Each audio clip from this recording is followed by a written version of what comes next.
68% of women and girls believe if they see themselves visually represented, it encourages them to try a new sport. That's why, to help inspire the next generation of female cricketers and drive further visibility of women's sport, Metrobank and the ECB have created a new photography bank of high-quality images of women's and girls' cricket. The images will be accessible to local cricket clubs free of charge via the ECB Resource Hub, with professional standard imagery available to use across their websites and social channels to assist with the formation of new teams and recruitment of players. To find out more, check out the link in the description for the show. Hello and welcome to the Wisden Women's Cricket Weekly podcast. We've got an action-packed episode for you today. We have an England World Cup squad that dropped yesterday morning. We have a fantastic interview with the Aussie outcast, Jess Jonassen. We have another mid-tournament check-in with Lauren, and we unveil our list of the 25 most exciting young players in the world. I'm Yas Rana, and with me in the studio are Katya Witney and Phil Walker. Let's start with that England squad. England have announced a 15-strong group for the World Cup. The headlines are: Danny White-Hodge is back, having not been involved in any of the ODIs this summer. Sarah Glenn, likewise. Missing out are Maya Bouchier, Alice Davidson-Richards, and Kate Cross, who may well have played her last game for England. Phil, what stands out for you? Well, the return of Danny is a heartwarming one. I followed her career for 10 years and more. I interviewed her last year. She's always been a very likeable cricketer, a slightly mercurial one, I suppose. And I guess she has been brought back into the side. Obviously, she's remained a feature of the T20 side, but I think she's been brought back in because she has the kind of the wrists and the ingenuity to play the turning ball on turning tracks. That would be my thinking. You know, she's not afraid to go airborne in the first 15. She'll be batting somewhere up top, you assume, or perhaps in the middle order. I don't know. I reckon lower down. I think it's a bit of a log jab. Oh, right, okay. I think it's an interesting squad in that they've got loads of top order players, and one of the interesting omissions is Alice Davidson-Richards, who was batting in the lower middle order in the ODIs. So who would you assume from that squad will be opening up then? Obviously, you know, Tammy's in it, and you assume she'll be in the top three somewhere, so perhaps up top? Yeah, Jones and Beaumont did it in the summer. Knight 3, Sivabunt 4, Dunkley 5, or you shove 3 to 5 down and slot in Emma Lamb at 3, who did well against India. Well, you've got two spare batters in that squad, right? You've got Danny White-Hodge and you've got Emma Lamb, who you would presumably think would be the spare batters, unless, like you say, which I think is actually quite likely that they will try and get Emma Lamb in the side, given the volume of runs she scored this summer and how good she was against India. But I think the White-Hodge stuff is quite interesting, given the way that Edwards has changed the way in which England have played ODI cricket from what was done under John Lewis. And Danny White-Hodge was one of those players who benefited massively under John Lewis's kind of approach to how he wanted England to play, in that she was drafted into the Test side and she was drafted into the ODIs to be that power, free-flowing hitter in the middle lower order. So if you stick her back in that role again, it's kind of an interesting way to use her, given how Edwards has wanted England to play T20 cricket, and it's kind of a move away from that phase of ODI cricket being played as almost a long T20 and constructing an ODI innings. So I think it is interesting where she'll play, and then it also depend on what the pitches do, because a lot of them there's very little information about how women's ODI cricket is played on those wickets. What? Because those venues have basically just never hosted? Yeah, pretty much, which is something we can get onto later. Can I ask who you would select as your opening bats from that squad of 15? I think you have to give it to Jones and Beaumont, given how they opened up over the summer. I don't think there's any kind of reason to pick any different at the minute. Okay. Why? Who would you pick? I don't really know. I totally defer to you. Amy Jones is a funny cricketer, isn't she? You know, she's a curious cricketer. She's 32 years old. She's a fine keeper, but I found myself unable to fully understand what kind of identity she has as a batter. She has a lot of natural ability, but the numbers don't necessarily jump out at you. Now, I know she made those 200s against a West Indies side, which were her first hundreds, I believe, in that format. But they have to be slightly caveated against a team that was really down on its luck and not an especially strong bowling lineup. And then when she carried on against India, it seemed like a reversion to the mean, a couple of low scores and a useful 40-odd that she made. Perhaps Charlotte was thinking, with somebody like Amy Jones, who seems perhaps to get a little bit tied up in her own thoughts and second guesses herself at times at the crease. That's how it can come across anyway. Perhaps she's thinking, give her the first 15 so she can just go out with a clear mind and go out there and play. And obviously she has a nice array of shots and can go over as well as through an infield. A personal view is that I think if you're going to get Danny White-Hodge back into that side, then let her free. Let her free in the first 10, 15 overs, because if you're chasing down, if you need 80 odd in 10 overs with 5 or 6 wickets in hand, do you want Danny in that slot, or do you want to try and get her up top where she can simply just play? And with her, a couple of 2 or 3 in 5, she's going to blob up. She's going to get a binary score. But you also know that she's got a 70 and 40 in her locker as well. She's always been that kind of feast or famine player. But I'm glad that they've gone back to her, because she is a match winner. But I wonder, if you're trying to get the best out of her, I'd be minded to open up with her personally. But they've gone with Amy Jones. I can understand why. She remains a cricketer that's not yet cracked it, I think, with the bat at international level. Is that fair? I think it is. I think it is fair. She's been playing for the best part of 10 years. I think that is fair. And also, I agree, this summer was even though she was in a new role in 50-over cricket, it was a decent encapsulation of her international career. She has been very, very good against the sides that aren't quite the best in the world for a long time. She's had really good series consistently against those sort of teams, but consistently has underperformed against the very best teams. I think, which I guess is why Charlotte looked at it and thought, okay, we have a talent here. She's a very good keeper. So how do we try and eke out that talent and best utilise it? Yeah. I think it's a very interesting squad in that it is picked very specifically what they think conditions will be like in India. And as Katya says, we actually don't really know. India's quite a big country. We've seen it in men's global tournaments that conditions vary vastly in India depending on where you're playing. And we don't really know exactly what the pitch is going to be like. It's a very interesting squad construction. There are 4 spinners in it. There are only 3 seamers, frontline seamers in it. And I think the number of batting options they have suggests that they don't fully know themselves what their batting order is going to be. We've not mentioned Alice Capsey. Alice Capsey is in that squad as well.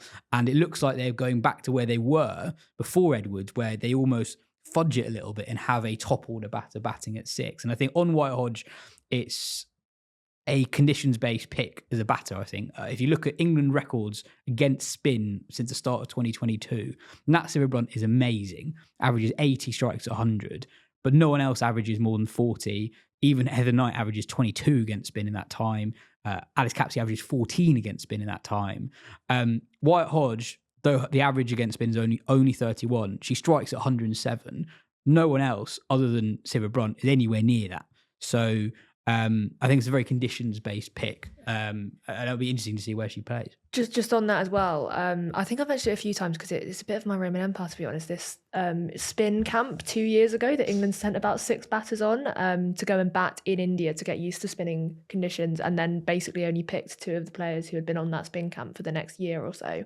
Emma Lamb was one of those players who was on that spin camp in India 2 years ago. So it's interesting that has come full cycle back to Emma Lamb. Could I just ask, if Heather is fit, where do you think she best slots into this new makeup of a side? I think it completely depends on what they decide to do with Emma Lamb and what they decide to do with that top order. Because Lamb was the one who came in to replace Knight over the summer, right? Sure. She was in that squad when Knight was fit, and then when Knight wasn't fit, she came in at number 3. So it depends. If you want that, Emma Lamb has scored 731 runs at 81 in the One Day Cup this year. The next highest scorer, who's Holly Armitage, has scored 498. Emma Lamb scored 2 centuries, including one just after the England ODI series against India finished. She's done decently in the 100. And she made a few against India as well. She made a few against India. She played that really good innings up in Durham alongside Nat Sivabrunt. Yeah. And she's a player who you want in your side when you've lost a couple of quick wickets. In which case, then, is there possibly an argument that across a 50-over game where so much of it's about nerve and pressure and absorbing it. Nat Sciver-Brunt and Heather Knight, they are your pedigree players. They're your killers. So is there perhaps an argument that while Heather is one of the top 2 players on balance in the side, perhaps there's a case to put her, say, at 5 or 6 and be the finisher, shape her as the one with the experience and the nous and the intelligence to get it done? Because if you play her up top, and if you lose a couple and Nat's in at 4, that's a hell of a lot of pressure on a skipper's shoulders when you look at that 5, 6, 7 and you wonder where the killers are, where the real finishers are. I think you're right, actually. I think we have a clue in the team balance because of the number of batters are in it, right? And in the summer, it was quite hard to work out how they'd construct the team at the World Cup because Nat Sciver-Brunt couldn't bowl. So they had to have an additional bowling option at 7. We don't fully know how fit Nat Sciver-Brunt will be, but if she is fit to bowl, I think you have quite a stacked top 7 because you can have Jones-Beaumont up top. You can fit Emma Lamb at 3, Knight at 4, Nat Sciver-Brunt at 5, Dunkley, who's had a really good year, in at 6. And then you can play Wyatt Hodge or Capsey at 7. Right. And then you have your 4 specialist bowlers and you've got overs from Nat Sciver-Brunt and possibly Capsey, possibly Lamb, possibly Knight in that top 7, depending where you go. And is it so mad to potentially as well look at it and think, well, Sophia Dunkley's got boundary hitting ability. She's got great wrists. She's got a lot of natural ball striking ability. But if you're chasing 270 somewhere on a pitch that's doing a bit, would you rather have Heather at 4 and Dunkley at 6 or the other way around? I think that's interesting because they backed Dunkley at 5 this summer, right? And Dunkley was the standout England batter across all series of the summer. She had a really good summer. So whether they want to disrupt that kind of role they've had for her as that number 5 who's trusted to come in when there's been a collapse or to get the job done at the end, I think that's another interesting point to think about. Yeah, I guess it's just tournament cricket is different, isn't it, to bilaterals at home, three match series and so on. Tournament cricket is all about how to negotiate the pressure, and I'd be fascinated to see how they devise the composition of that top 6 or 7, and hopefully the big 2 are properly fit, and I think Heather's doing okay and getting back to fitness, so it's great that she's been named in that squad. She's essential to it. Yeah, I mean, just going over some more condition-based picks. So Sarah Glenn's in, having played just 9 ODIs in the last 4 years. But Kate Cross is not in the squad. She's 33 years old, turns 34 in October, barely plays T20 cricket. This could have been the last time we've seen Kate Cross in an England shirt. Yeah, and I couldn't work out whether I was surprised or not, whereas when I saw the squad, I just hadn't really thought about it. I think I probably assumed that Cross would be in it. But this does, as she has had a great England career, she's an England all-time great. But when you think about that bowling attack now, it does kind of feel like a natural point to evolve from and to move forward. She had that really unfortunate bad injury over the winter where she barely played any international cricket over the winter, didn't really play the Ashes. And you've now got Lauren Bell, who is, the natural attack leader who plays in every 11 across every format. In a World Cup in India as well, they're going to play 2 specialist seamers at most, and you've got Lauren Filer, and you want, on slow pitches, then you probably want someone who has that factor that Filer does, Filer. And then you've got this kind of stable beneath of your Izzy Wongs and your Mahika Gouls when she comes back in, and the rest of them. And it does feel like a natural end point for Cross. She's 34 now. And she's one of the Heather Knight, Nat Sciver-Brunt kind of era, and even before, that's going to filter out over the next few years. So I don't think we can say for definite that definitely has played her last game of cricket for England. But I think it's definitely probable that she has. Yeah, I think so too. We'll hear more about the England squad from Lauren later on in the show. Next up, the 25 most exciting young players in the world. This is a feature that was included in the latest Wisden Cricket Monthly that came out early this week. Katya, what is this list of 25 players? Because people get very, very excited by lists and get very angry at lists as well. Yeah, both in equal measure. So it's kind of a bit of a hybrid, I think. It's some of the best young players in the world. I think the cutoff was you had to be under 23 on the 21st of August, which is this week, which I think 23 or under. 23 or under, which ruled out, I think, Eden Carson by a few days, which was frustrating. And if you look at the top names on that list, you will see names who are not just some of the best under 23 players in the world, they are some of the best players in the world. And it's one of the peculiarities of women's cricket in comparison to men's cricket, because you did a list of the best under 23 male players in the world in the last magazine. In that a lot of female cricketers start so young that by the time they're 21, they are genuinely just the best players in the world. So I think if you look at the top half of that list, you'll see all the names you expect to see. And it's a lot of Australians, it's a lot of Indians. No English player in the top 10. I think the highest is 13. There you go. Maybe that's reflective of something else. But then there's also players down the bottom who people, or nearer the bottom or in the second half, who people might not perhaps have heard of. Realistically, with the investment in the state of women's cricket globally, you could pick 25 players who are all Australian or all Indian, and probably the best 25 players in the world are all Australian or Indian because of the opportunities in those countries, or English maybe. But in terms of looking at a list that is perhaps more interesting, there are a few players out there who have not perhaps played the volume of cricket that some players have, who are very, very exciting, hence the exciting bit. So players like, for example, I picked out to talk about Ganguly Trisha, who is not yet capped for India, but was by far and away the best player in the Under-19 World Cup that happened this year. She scored 100 against Scotland, then in the same match took 3 for 6. Scored almost double the runs of the next leading run scorer in that competition.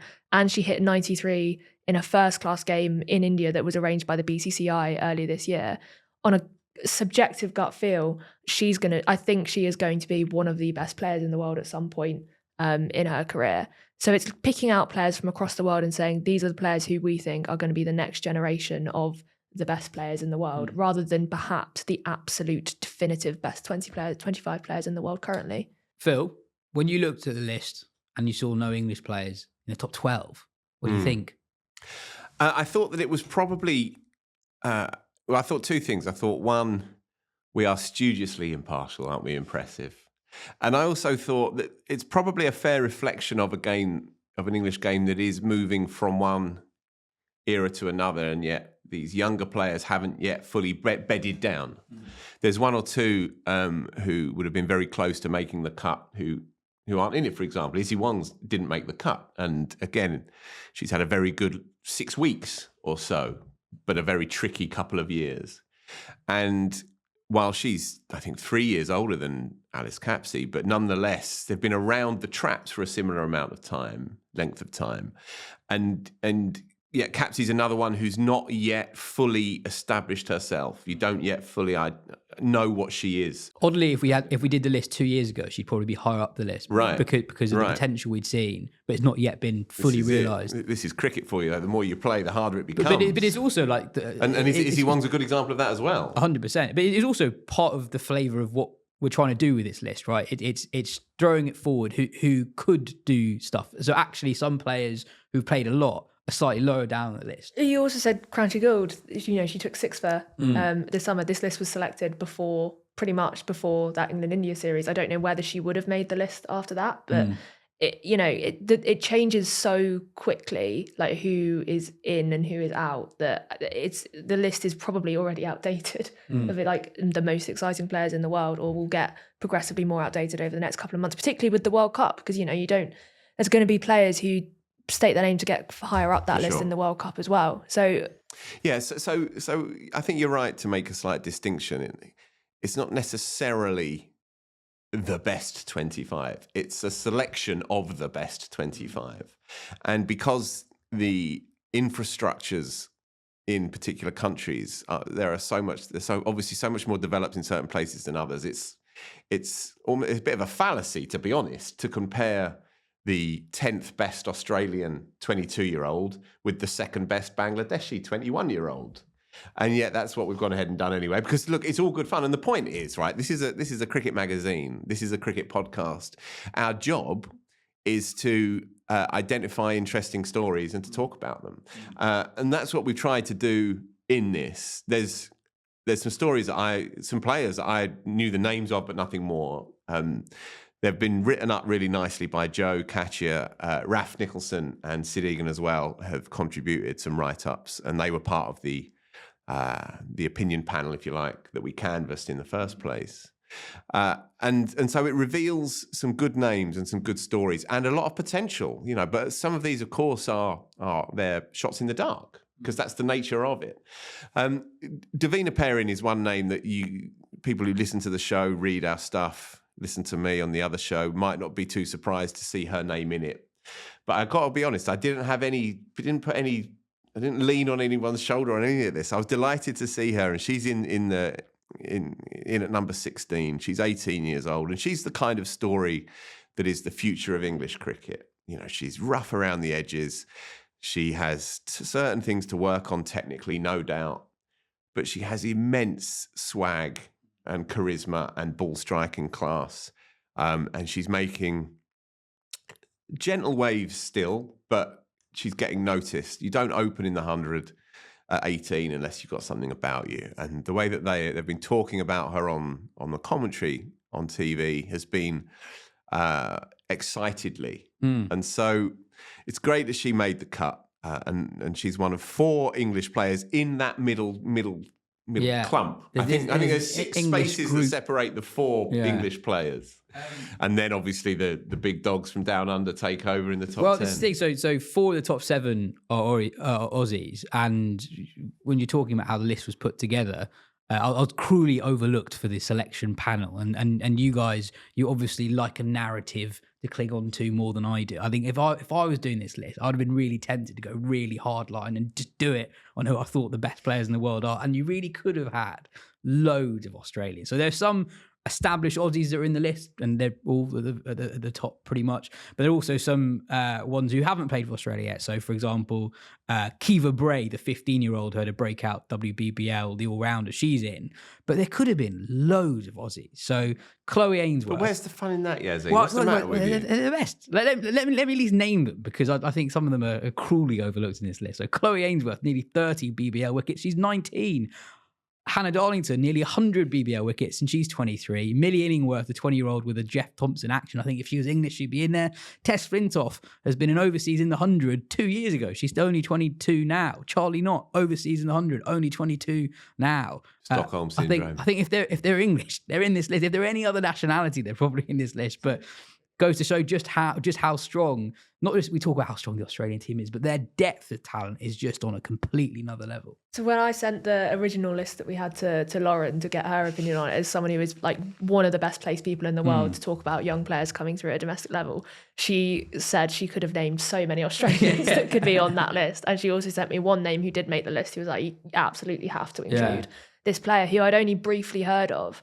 But then went away and watched some clips and did some stuff. I was like, yeah, she absolutely has to be in. But she's someone who doesn't have 100. Thanks, Phil. I can't remember who it actually was. It'll be Lucy Hamilton. Yeah, it was Lucy Hamilton. Lauren's a big fan. I mean, another way of looking at it is we're not revealing many things of who is where in the list, but Georgia Voll's number 2. I think if we did this list last year, she might not have been in it, because she was just in that group of exciting young Aussies who do really well in the BBL but haven't played for Australia. You can't buy a run in the 100. Can't buy a run in the 100, but has scored loads for sure. Australia, and made a debut in the WPL this year as well. So yeah, Australians were everywhere. On that as well, I think, so the last time the mag did this list was in 2019, and I've got the top 10 from 2019 Oh, here we go. here. And I think if we get half right as you did last time, then we'll be doing well. Because the last top 10, number 1, Smriti Mandana. Solid. Ash Gardner, Yep. Sophie Eccleston, Yep. Jemima Rodriguez, Amelia Kerr, Laura Wolfart, Dipti Sharma, Hayley Matthews, Sophie Molyneux, and Radha Yadav. Nailed it. Yeah. That's good. Nailed it. That's actually really good. It's a decent 11 as well, actually. Yeah, that's much better than I was looking at the men's list we did around about the same time. I actually think we did a pretty good job, but it is quite interesting looking at some of the players we didn't pick. Who is your favourite player in that list of 25, Katya? I mean, I hate to be accused of English bias, and you've already mentioned it, but Davina Perrin. Right. So you're excited about her as well, are you? Yeah, I mean, I can repeat myself so many times in this podcast about her, but interviewing an 18-year-old who is supremely confident in the way that you completely forget that she's 18 and says she wants to bat like Viv Richards, that's incredible. I've mentioned Gungari. And bowl like Michael Holding. And bowl as well. like Michael Holding. And saying she was born in 2006. Saying she wished she was left-handed because then she could bat more like Brian Lara, that kind of thing. That's just instantly appeals to you. I think she is unusual. Without revealing the number one as well, she's someone who will go on and be one of the all-time greats of cricket across the world for sure. And she's an amazing, amazing player, an Australian. And yeah, there are so many interesting individual stories on that list. Stories of people playing back garden cricket, smashing sixes, smashing windows, that kind of thing. And yeah, it just there are quite a few on there who have quite interesting backstories. Yeah, indeed. My favourite, Darcy Brown, great name, great talent. She'll be very, very close to that 80 MPH mark. And yeah, she's a good story, a good backstory as well. Multi-sport talent, and moved into cricket, fell into cricket as a completely natural, untamed kind of talent. And she's great to watch. She's got a name that makes you think like she should be in Bugsy Malone as well. So I like her a lot. I think if you to ask me the question of who I think is who's your one of my favourite? It's a weird one in that she's English, but I don't think we actually talk about her enough. I think Mahika Gore could be one day the best seam bowler in the world. She's obviously extremely tall, 6'4", 6'5", and she played a bit for England. She's not played loads. She's really good this summer, actually. Yeah, I think that she's put on someone, a bit of pace. She's got a bit stronger. I think if she once she reaches her peak physically, I think she could be brilliant. In the same way that England, I mean, her components are unusual. 100%. There aren't that many world-class left-arm seamers, let alone 6'5" left-arm seamers in the women's game. Is that how tall she is? She's 6'4". But me and Ben were talking about it the other day, actually, and he was trying to say that a woman over 6 foot weren't actually that tall, and I was like, I massively disagree with you. But yeah, the interesting kind of point of whether just Mahika Gore is obviously incredibly talented, but when you just have those kinds of proportions, you are going to be a good bowler. So when you add the talent and the work on top of that, that's an incredible combination to have, and have that movement that she gets on the ball. She'll be an incredible prospect. I think so too. On the World Cup, India have named the squad as well. As expected, Shafali Verma is not in it. She's been involved with the A setup recently for their tour of Australia and has done okay, but she is out, having not played an ODI since October 2024. Renuka Singh Thakur is fit, having missed a recent tour of England. A big boost given their relative inexperience in that bowling attack. Katya pretty much as expected, but more generally on India and the World Cup being in India, our colleague in the Wisden India team, Sarah Waris, wrote a really interesting piece about India's home advantage or lack thereof. Yeah, it was a really interesting piece, actually. And I think viewing the World Cup from afar here in England and doing this podcast, we talked about it quite a lot. But I think the most revealing thing from Sarah's piece was that, I'll quote it actually. She says, advertising has been minimal, the buzz is barely a hum, the build-up feels like an afterthought, which means, as so often before, the responsibility of making the tournament a success will fall squarely on the players and the fans. But there's a point beyond which the crowd's energy can no longer make up for administrative missteps. I looked again this morning, the tickets still aren't on sale for the World Cup. It's 39 days. Yeah, 39 days, less than a month away from the first game, sorry. They're still not on sale. And you would have thought that lessons would have been learned from the 2023 Men's World Cup, where ticketing was a bit of a disaster and overshadowed a lot of the build up to the tournament. And especially in India, where a lot of the time, because it's so vast, you have to get flights to go to these grounds. And as Sarah also points out in that piece, it's festival season, so flights get quite inflated in value quite quickly. And you can't plan to be at any of these games. I guess it tells us that they don't mind people coming through the gates, but they're not going to make that much money from that. And it's all about TV. I guess, but then equally, it seems like a massive missed opportunity. India hosted the 2023 World Cup. They're hosting this World Cup, and they're hosting the T20 Men's World Cup next year. That's a big opportunity to make a big deal about having this triple of World Cups in, 3.5 years? And it seems like this one isn't being made as big as a deal of it as it perhaps could be. Equally, Sarah's point is the venues in the first place. So she makes a point that Visakhapatnam last hosted a women's ODI in 2014. India is scheduled to play at Guwahati in indoor, where they've never played women's ODIs. There were reports that the final could be moved away from the Chinnaswamy after that terrible stampede that happened after the IPL victory parade. But the ground that is reportedly being floated as an option to host that final has never hosted a women's ODI.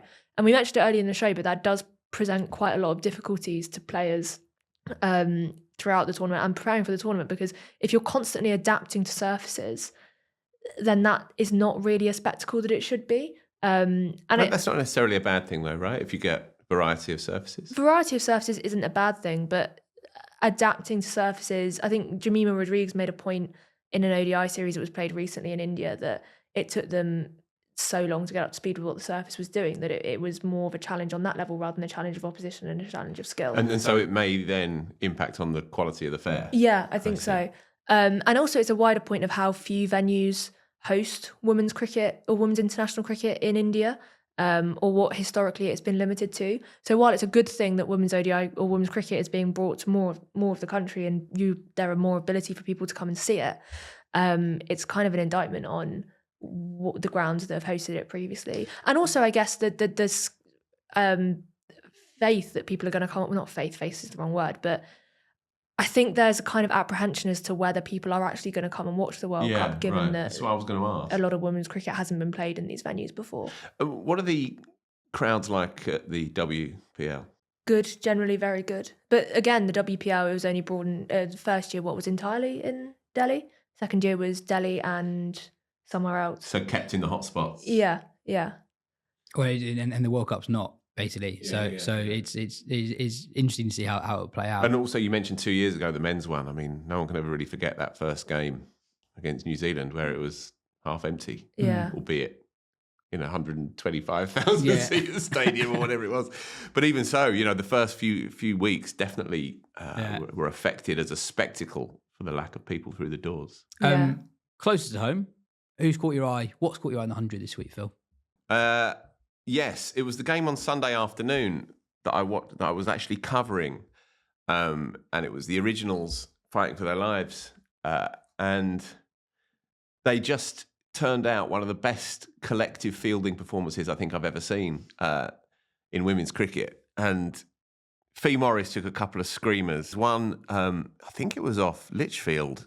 Yeah, it was Lichfield. So Lichfield had just stuck a reverse sweep out the ground, literally, over mid-wicket, or cover, but becomes mid-wicket, and then tried a conventional sweep, smashed it flat and hard, and Fee Morris is running around from backward square leg and takes it kind of on the rise because it was hit so hard, and almost kind of takes it Australian style with fingers slightly pointing up, but she jumps into the catch as well, and all that stuff, you need the solid base and whatnot. She had to do it on the move. It was a stunning catch, really. And then she took another one 10 minutes later. I think that was off Sutherland. I think that was off the other Aussie, against the Superchargers, who have got this sort of gun middle order. And that was one of these melees where there's three fielders running for the same ball, and she emerges with it in her hand. And then just as it was getting close, and the Originals were fighting for their lives, right? Because they've struggled a little bit. Deandra Dottin, who'd had a quiet-ish tournament with the bat, but who made a 20-odd ball 50 in the first innings to haul them up to a just about defendable target, pulls out a screamer at mid-wicket, or maybe an extra cover. But anyway, it's one of these where you're diving full length and it's in your fingernails. And it's almost like you wedge your fingernail into the side of the ball to hold on to it. There's an amazing it's side an astonishing catch. There's an amazing side-on angle of Eccleston watching Dottin go towards the ball. And her disbelief that it's been caught. It's brilliant. And, when they pulled that one off, they won that by a few to keep their tournament on the road. And it was just cracking cricket. I've also picked Manchester Originals, but their next game in the tournament, so the game on Tuesday, but a very specific moment in that game, which was a stumping by Beth Mooney. I don't know whether you've seen this. Have you seen that stumping? Yeah, it was brilliant. It was off Eccleston. So to give a bit of a picture. On one hell of a pitch, by the way. Yeah, really, really, really interesting pitch. Eccleston bowling from round the wicket to Nat Siver Brunt, quite wide of the crease as well. pitches it in short, and Silverbrunt's running down the pitch. Mooney behind the stumps is already going towards the leg side to take the ball, and the ball doesn't just grip in the pitch and turn a mile, it bounces. So by the time it gets to Mooney, Nat Silverbrunt's nowhere near it, by the way, and she's missed it by a mile. By the time it gets to Mooney, it's pretty much at shoulder height, and she changes her weight of momentum in a split second and sticks her left arm out to grab the ball. The ball settles in the gloves, and she whips the bails off in a really... it took less than a second from her having all her momentum going to the leg side to take the ball and to take the bails off. And yeah, it was just a brilliant bit of keeping. And there was a nice kind of moment when Eccleston was just kind of staring at her in complete disbelief that she'd done that. So a good week for Manchester Originals. It was a good game yesterday as well. Southern Brave against the Welsh Fire. Jess Jonassen, who we're going to hear from later, she took 4 for 10. Southern Brave, unbeaten in the competition, chasing 112. Made a bit of a meal of it, and it was one of those run chases where the momentum just changing all the time in it. So it was just a good watch. And she's not quite had a breakout innings yet, but Freya Kemp, who's been talked about for a very long time, had really struggled with injuries. I think she's just on the cusp I was going to ask, of nailing it. Did she have a chance in that 15 as a hitter? Middle order hitter, she's just not there yet. I think no, because of the volume of bowling she's done yet, and she's not done enough with the bat to be in there as a specialist batter. But I think that when you see her 6 hitting in particular, you see... This is why I asked, I think she becomes a really interesting option for the home T20 World Cup next year. She's a literal long handle Yes. player. She's got a very long hand. She holds it right at the top, left-hander, if you haven't seen too much, and just swings, got a very natural arc, as they say these days. I was watching that game that you mentioned, and yeah, she hits a very, very long and clean ball, which isn't necessarily something that you associate with English middle order players. Well, we talked about it a lot last year in the T20 World Cup, how England have a real problem with hitting sixes. And I think it's just noteworthy that most sixes hit by an England player in the 100 this year is Kemp and Silverbrunt. So if Kemp, even though she's not got a big score yet, can develop as a six hitter, I think she becomes really, really interesting as a 6 or 7 for England going forward in T20 cricket in particular. Next up, Lauren on the England squad and the last week of action in the 100.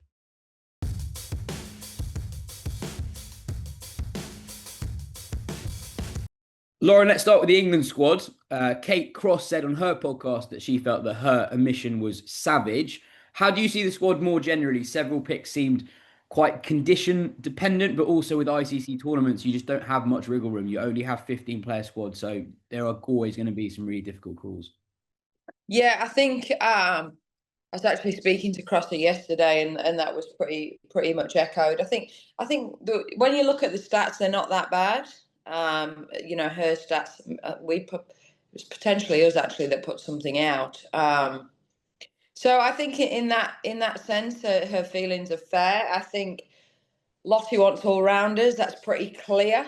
And the batting element that the other players, you're probably looking at Emma Arlott as the one that's pipped her on the premise that she maybe offers a bit more versatility with the ball, I would say, in terms of being able to bowl several phases of the game. She's obviously pretty good middle and death overs bowler, where I think Crossy may be more new ball, and the batting element. And I think it probably is conditions based on the fact that if it is a slower used pitch, somebody like Arlott with slower balls into the pitch would be pretty tricky. But if it's a new surface, then you've got your filers and your people who can sort of blast teams away with pace. So I think they've got different conditions covered. It probably is fairly harsh on Crossy. It's potentially the writing on the wall a little bit for her now, and it's never a nice time or an easy time when that sort of potentially happens.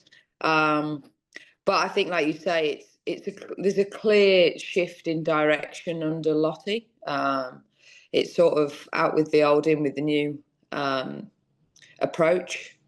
And I do think they've got all bases covered. I think it's very different in India. Like even in the WPL, you can get some tiny pitches with that are absolute belters.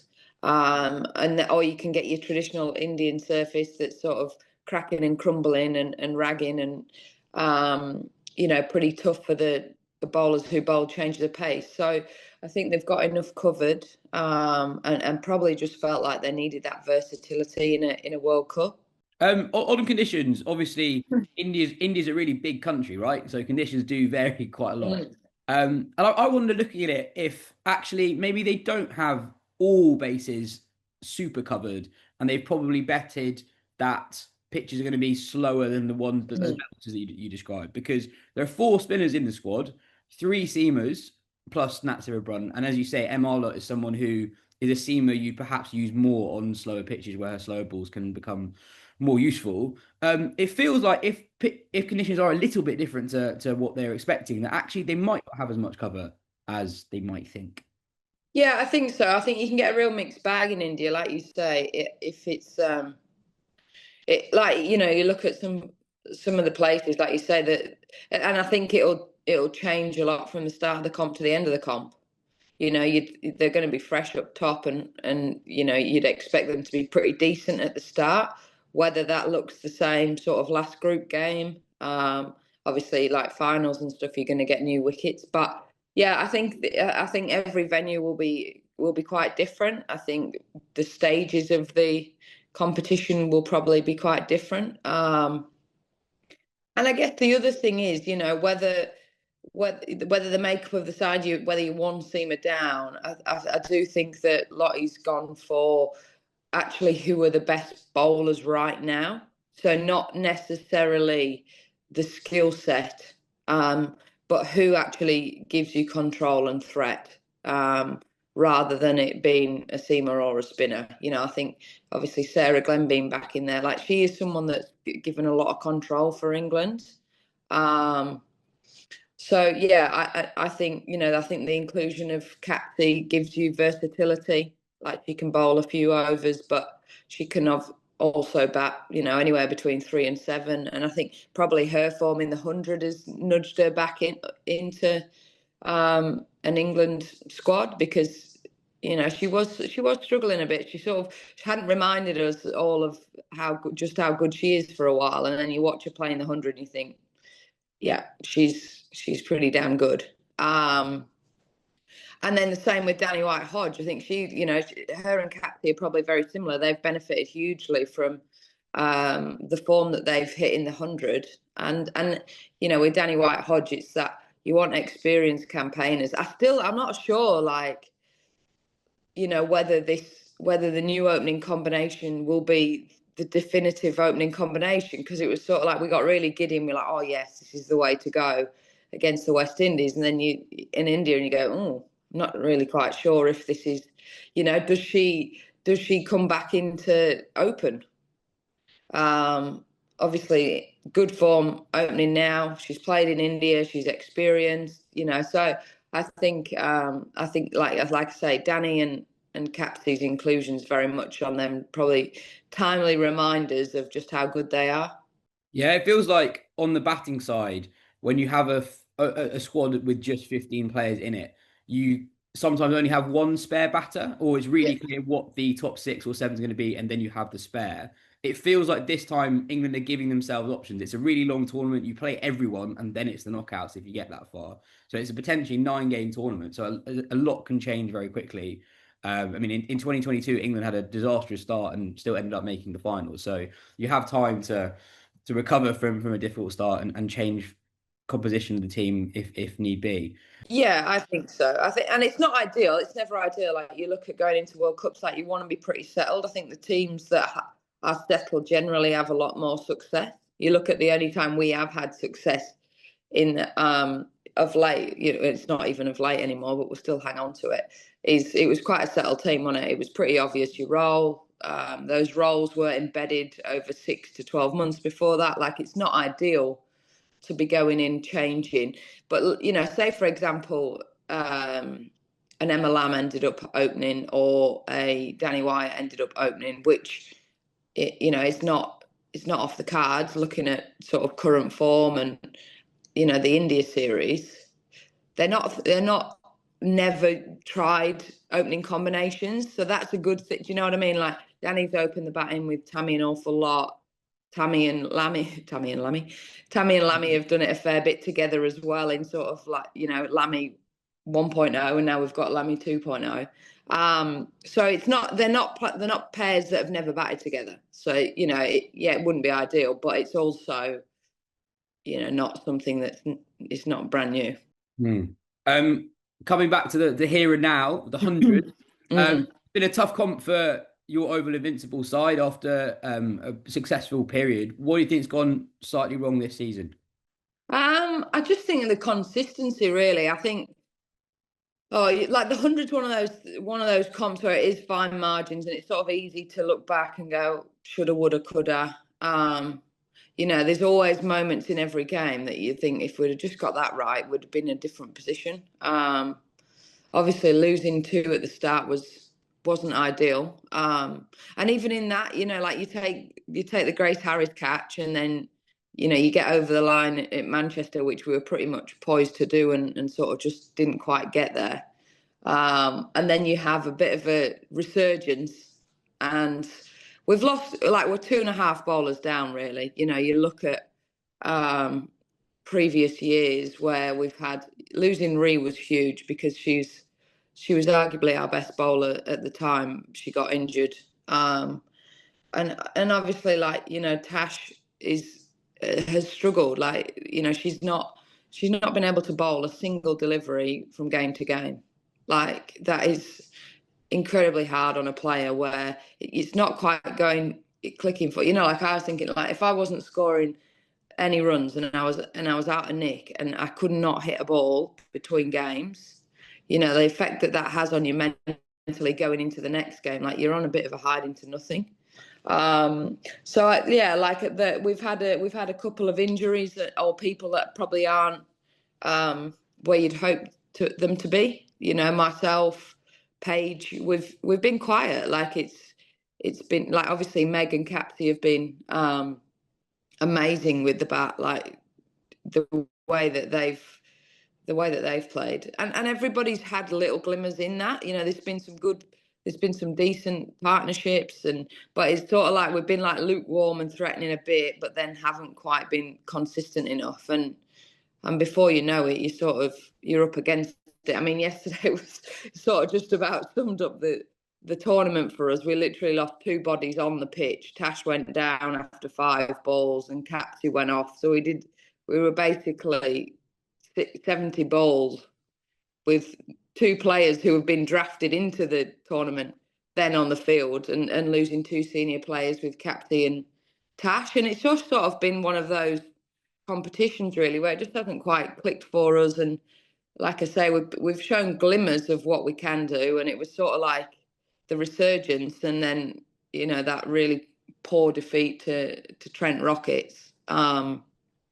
So yeah, it was put us down and out, really. But it's just been one of them comps where we just haven't quite fired and won those sort of little moments, thrown in with a few injuries, and you sort of you're up against it, really. Yeah, I mean, it must be so tough being in it, but from the outside, the competitiveness and the fine margins make it a really good competition to watch. And Yeah, it has been since the first year, right? You look at Oval, you guys finished 2nd last year, not going to make the knockouts this year. But look at Southern Brave, right? 7 from 7 at the top of the table. They were bottom last year. The margins are so fine in the competition. Why have the Brave been so good this year? well, I was actually talking about this last night, and this might be like bitter Lozzie, but I mean, they're packed with internationals, aren't they? Like, what have they got? 4 or 5 England players plus overseas. Like, you've got 7 or 8 international cricketers. Like, that is way more than any other team in the whole comp. And their batting lineup is potent. Like, it's so strong. Couple that with, I think, obviously Lauren Bell bowling as well as she is at the minute.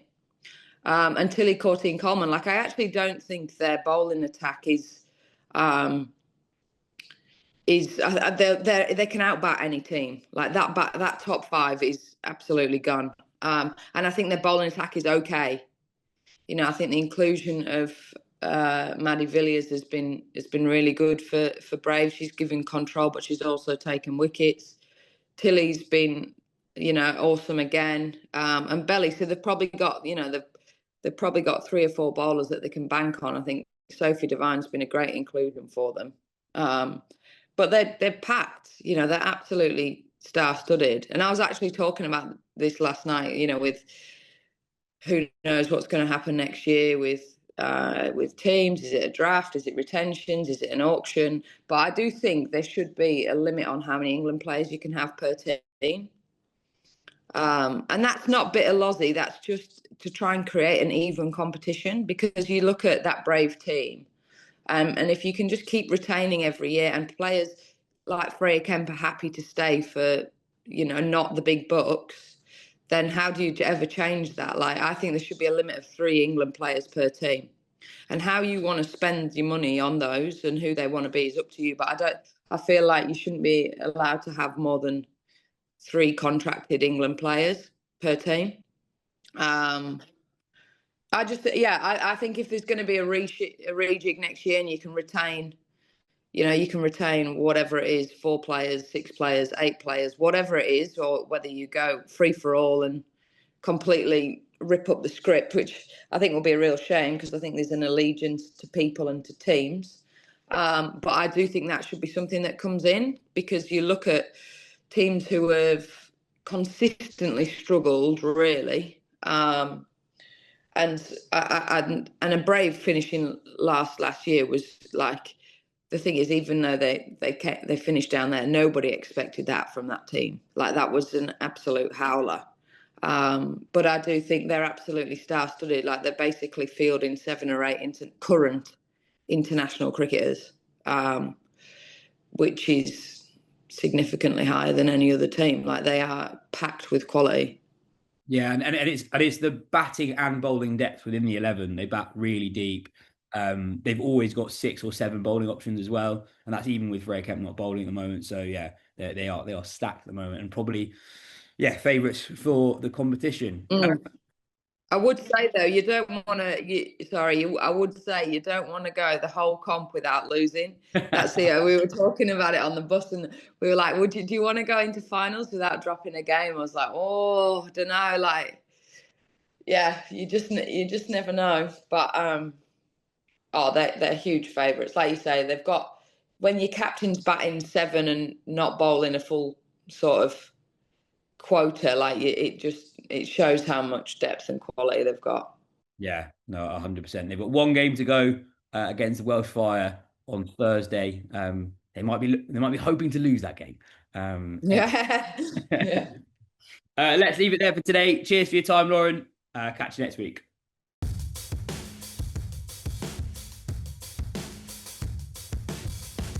And finally, we have an interview with probably the best player in the world who's not currently involved with their national team. Jess Jonassen is borderline a cheat code in every franchise tournament that she plays, but she hasn't played for Australia in 2 years. Katya, she's not over the moon about this. No, I think that's fair to say she's not. It was a really interesting discussion, actually. So she was left out of Cricket Australia's central contracts earlier this year, I think just through the volume of incredible spinners Australia have.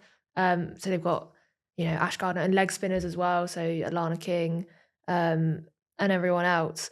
And she is Australia's leading T20I wicket taker. She's part of that awesome generation of Australia players who dominated the world. She also was amazing in the WPL earlier this year, was brilliant in Australian domestic cricket, has been brilliant in the 100. And it feels very much like they've just been like, right, thank you so much, but off you go. But she's only 32. Yeah, she's only 32. And can properly bat as well. Yeah. But yeah, it is safe to say I don't think she's thrilled about it. She mentions in that interview that she was perhaps falling out of love with international cricket, having been in that side for so long. And she doesn't know if the call came again, whether she'd take it. I think the manner in which the kind of axing was done, I think she's not massively thrilled about. But she's just such an interesting cricketer to have spanned the length of time she has, still only be 32, which when I was researching ahead of the interview, I was actually surprised by. Because generally you are surprised by players who have had the career spans that she has because they all started so young. But she's a player that I remember growing up and watching and having always been playing for Australia when I was watching cricket growing up. And, you know, she could still realistically have another couple of World Cups in her. But I don't think that call is going to come given the unilateral decision Cricket Australia seemed to have made. But yeah, it was a really interesting discussion, talked about quite a lot of things. Really interesting. And it also talks about the, I guess, part of being a professional cricketer is just receiving this volume of abuse you get on social media. I thought she was very good on that as well. Just on the last year for Jess Jonassen, averaged 44 with the bat and 18 with the ball in the BBL, 38 with the bat and 18 with the ball in the WPL. Quieter campaign in the 100 with the bat, but an average of 17 with the ball, took 4 for 10. So very much one of the best players on the franchise circuit at the moment. And I think for me, what's interesting is I get that she might not make the best Australian 11, especially with those leggies, King and Wareham, who spin the ball in the same direction. But it's more that she's just not in any squad, and she's only 32 and still at the very top of her game. Anyway, here is that chat with Jess Jonassen.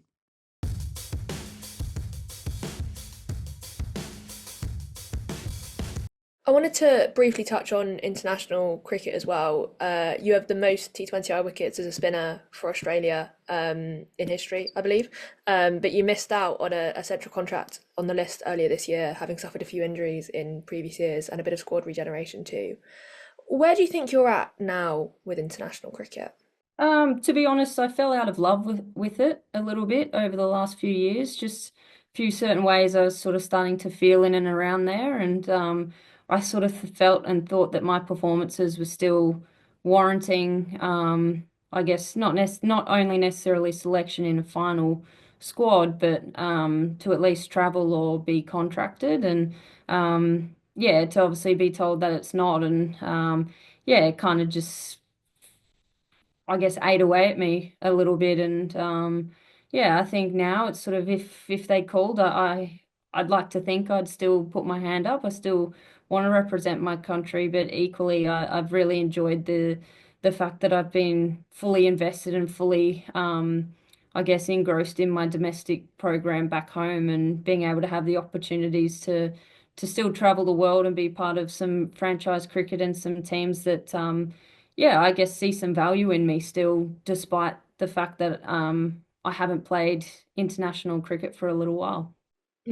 That must be quite a difficult process of falling out of love with international cricket, because you're part of this great Australia side that win pretty much everything, and you've been part of that, a big part of that rise to dominance over the 2010s. It must have been quite hard to deal with. Yeah, it was, and it is, and I mean it's always hard when there's people sort of outside the walls or outside the team that sort of see it, but the people and the only people I want to are the ones that kind of are involved in making the decisions around selection. And I mean, it's professional sport, it's part of it. I mean, you see in so many other generations that you've got these players that are incredibly talented and never ever get an international cap. So I mean, I've been fortunate enough to have just over 200, and I mean, I'd love to keep adding to it, but probably the reality is it probably won't happen anymore. Just with who's in there, and the fact that I guess I got a player of the tournament in our domestic season last year, and I then found myself delisted. So yeah, it's sort of, for me, it wasn't necessarily a form thing, and yeah, it's sort of, I guess I've come to terms with it. It took a fair while for me, but equally, I just want to keep enjoying playing cricket as often as I can, and with whatever team that's a part of, I'll look to contribute in a positive way. That lifestyle change from being part of an international side to touring the world as a kind of freelance cricketer, is that quite a hard lifestyle to adjust to? Because, you know, with international cricket, you're with one side all the time. You're in that cycle of tours, non-tours. You've got that kind of central hub of Cricket Australia. How different is it to then be going kind of globe hopping on the T20 circuit? To be honest, I don't find it that different. I probably find it easier to be out of it, in the sense that my state program, they're the people that look after me now, and only them. And then they sort of, I guess, give physical handovers to whatever team I go away to. Whereas it's kind of sometimes when you're involved in the international setup, it's sometimes they'll be the ones doing your programs or looking after you, and then other times, particularly if you're not on tour with the other squad, it's kind of then up to your state association, your domestic team to look after you. So there was kind of a couple of different times throughout the season where you kind of weren't really sure who you needed to report to at different times and whatnot. And I think it's just kind of streamlined things for me at the moment, is sort of there's only 2 or 3 people I need to, I guess, answer to in a way, as opposed to 6 or 7. That it's kind of, yeah, less people that you need to report to or to pass things on to, which kind of makes your life much easier. And your phone's less busy as well. Also wanted to touch on, you mentioned the mental health side of things a little bit earlier.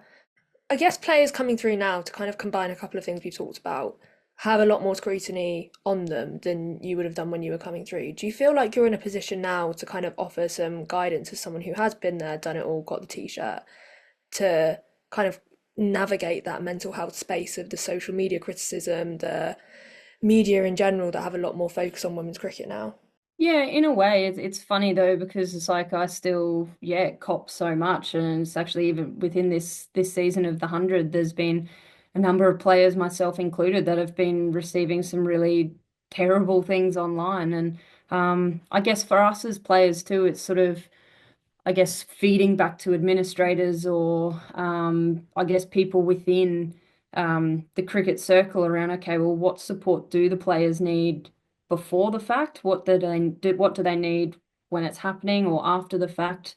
Because it's like it's never nice reading something and you can say it doesn't impact you as much as you want, but it'll always plant some sort of seed of doubt in there, or at least get you talking about it and not focusing on, I guess, the things that actually matter. And I mean, there's been a lot of education around, obviously, some people's reasonings for writing some bad things, and quite often it's the fact that they've lost money on your game and you never asked them to place it in the first place. So I guess, yeah, it's kind of, I think I like to try and just be open about it and share different stories about it, laugh some things off, but then equally sort of, I guess, engage with people actively, and just, yeah, make sure you're checking in on them at different times and trying to give some little techniques or tips and whatnot. And different things work for everybody. Some people might just, during tournaments, just fully turn their social media off, but it's always a really hard one that a few of the girls and I were talking about it the other day, that you're encouraged so heavily to get yourself out there and promote not only yourself but the game, and collaborate on different posts and stuff, but then you open yourself up to an incredibly big audience, that as soon as things don't start to go well, you're such an easy target. So it's kind of a matter of trying to balance between, okay, well, I can still have some level of private life, that it's kind of, yeah, making sure you figure out how much of you want to share, and then equally what you're willing to cop at the same time. Mm. On the stuff during this season's 100, has that been kind of mainly DMs on social media, or do you see comments or? Yeah, so it's a combination of both. There's some DMs, but then equally some comments on not even recent posts. Sometimes it's even on a post of like of my wife and I when we got married like 2 years ago. So it's like they've actively gone back into your feed to post something horrific that yeah, some family members or friends can see if I don't quite get there in time to either report or delete it or whatnot. So yeah, I mean, it's part of it when you're encouraged to have your profile sort of on public, but equally it's sort of, yeah, it's not the nicest thing. It's probably the dark side of social media, I guess. There's always the trolls. There's always the people who are the armchair critics, or the people who think they can always do it better than you. But equally, you'd walk past them down the street and you wouldn't even know who they were, or they wouldn't even bother saying it to your face. So I think harassment and bullying is really prevalent, and yeah, just because I guess we're adults for the most part doesn't mean it doesn't impact us. Mm. Well, that's a good point about being adults. A lot of people in the women's game come through when they are very, very young, and that must be really hard to deal with. Yeah, well, definitely, and I think particularly as like with female athletes as well, and I mean I know male athletes have it too, but body image is a massive one, and being on TV a lot more, and like I don't mind if somebody tells me how rubbish I actually played, but don't comment on my appearance or family members or anything like that because that's irrelevant. It's kind of they don't know how hard people work or what they do, and it's sort of yeah, it's one of those things that comment on my performance, sure, but everything else I guess should be off limits. Mm. Have you ever been tempted to come off social media or make your profile private so that this is has a less kind of likelihood of happening? Um, Not really, because I guess like it's only the minority. But sometimes all it takes is that one comment or that one message that sort of could tip someone over the edge. But I think for me, because there has been so much I guess love and appreciation for that like I want to give back to people like for me I grew up in a country area in central Queensland where I was one of I guess two girls playing cricket when I was growing up, so I don't want those people who write those sort of things to detract from all the good that I want to try and project out there, and I guess the impact that I want to have on some people that just because my profile's on private that they then can't have access to me kind of thing that any other time they'd be able to. Just to finish up, I just wanted to reflect a bit more on Australia and your international career as a whole. You mentioned earlier that you're a big part of that Australia side through their rise to dominance, if I can call it that. You made your debut when the likes of Lisa Sthalekar were still in the side, and I think you've been part of 4 World Cup winning campaigns. And as an English person, far too many Ashes series wins to remember. Um, I guess now we kind of look at that side and go, yeah, that's that extraordinary Australia side. But during those 2010s, when that legacy was being built of that kind of side that was so dominant, no one had ever seen it before, what was that like being inside that? Yeah, it's really weird, like kind of sitting through it now because it's just like it almost just felt like it was going to last forever. Um, Even though it definitely wasn't, but there was just this aura around, I guess, the team collectively that I mean we had some real battles and challenges, I guess, from the 2017 World Cup over here in England when we were number one in the world at that point and we didn't make the final. That there was a lot of soul searching for our team, and even leading into that, we weren't consistently good in certain formats against some specific opposition. So there was sort of a rebranding in a way for us to want to play a lot more fearlessly and positively as opposed to sort of that reliance of one or two key players of sort of getting the job done. So we sort of, I guess, collectively took it upon ourselves and each other to be the one. That then, yeah, I guess that's where that overall dominance came from, I suppose, where you probably look through a lot of those series and different people stood up in multiple different games, that it wasn't just one or two players that were the ones that contributed to the success. And I guess too the longevity of a lot of the players within there that thankfully didn't have too many long-term significant injuries of key players, so we were able to keep the same core group of people together. And yeah, I sort of feel it's not feel sorry for the group now and sort of over the next few years that it's sort of there's going to be so much scrutiny on every game that they play because of the dominance that our Australian women's team has had over a number of years, that it's sort of you got to keep thinking, okay, well, what's next? Like, how can we keep upping the bar and taking things to the next level? And yeah, I mean, it's going to be really interesting to sort of see where this current group and the group going forward sort of takes it, because there's some incredibly talented young players coming through, like Georgia Vole, Phoebe Litchfield, Annabelle Sutherland even, like, they're the future.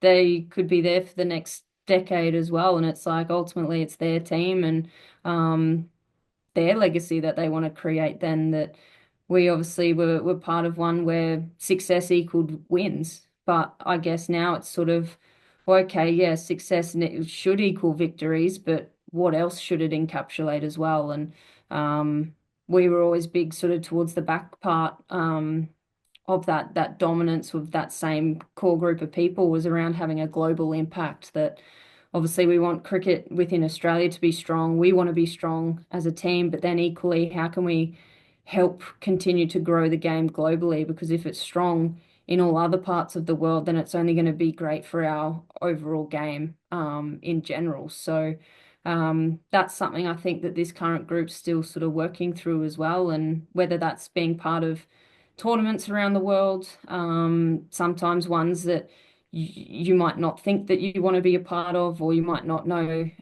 is on at the moment, that it's kind of, okay, like, this is how I can still contribute. And I guess it's kind of a part where I'm in, that it's like no longer in the international stage as such, but still very much representing Australia in other competitions around the world, and wanting to give back. That if you can sort of give one little bit of advice around, well, okay, this is how we've done it at home, or this is sort of a different way to think about things, and that could be something that they take back to their domestic team over here, and then can potentially help grow. And it's kind of that cycle that can continue. That it's going to be very interesting to see where things end up. Mm. Did you ever look around that dressing room and see, like, Elise Perry, Rachel Haynes, Meg Lanning, Megan Schutt, and go, Christ, this is just a changing room full of all-time greats? Yeah, there were some times where you sort of just like, wow, I'm actually a part of this. It's sort of, I guess, when I fully sit back and retire completely, that be able to take that in a lot more. But I have a lot of memorabilia at home as well, and I just even look back on a lot of it, that it's just like, I was actually part of that, which is, kind of cool. That for me, like I said, sort of being a young girl from the country, never in my wildest dreams did I think I would have played cricket for Australia, let alone as many games as I did, and win World Cups, win Commonwealth Games gold medals. And it's still pretty surreal. And I mean, and I'm still playing. So hopefully I can keep adding to the collection of silverware around the world. That elusive WPL trophy. Hopefully still get an opportunity to hopefully hold one of those. Hopefully 100 trophy as well, before I'm fully done. Do you have a favourite piece of memorabilia at the minute? Oh, look, there's a fair few, but I've got some signed bats from World Cup finals. But one of them is actually our Brisbane Heat Guernsey that's signed by all the girls. It's our First Nations jersey, where one of the girls that was playing in our team, as well as an Aboriginal elder, helped design it. So that was something that was really important for us and our reconciliation plan sort of within Australia and within Australian cricket. And it was something that, is still really special. And that's sort of hanging up on the wall upstairs with the bats. But I mean, that one's pretty special. But Com Games gold medal, it's probably right up there as well. Mm. Well, if there's a fair few doesn't sum it up, I don't know what does. Thank you so much, Jess. That was really, really interesting. And thank you for joining the show. No worries. Thanks for having me.